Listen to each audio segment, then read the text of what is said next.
it makes no sense to look at this budget in terms of a single year because you have all the stimulus money coming in, you got these shortfalls and everything, but really to look at it in context. It'll be pretty easy this first year because the stimulus puts away the need to lay off a bunch of people this spring or something like that.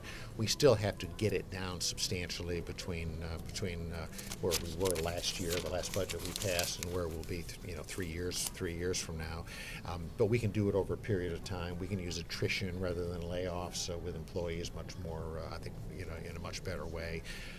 But what I plan to do on Monday night is just to lay out what that 4-year budget is, what our plans are, what we have to do, and basically to say to people, it's going to be fine. I mean, these are some tough things, but we're not going to run through all our reserves, and we're going to keep education fully funded, K through 12 education fully funded, and get our state through these times and get us positioned so that when the economy comes back again, which it will, we're in a perfect position to really benefit and to really do well in that new economy. At what point do you think state revenues will bounce back, tax revenues?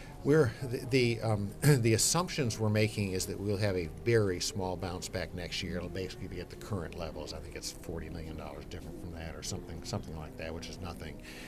And that it'll come back at maybe half of our normal growth in the next couple of years beyond that. So we're not making aggressive assumptions about what's going to happen in the budget. The assumptions we're making are more conservative than those that the federal government is using right now.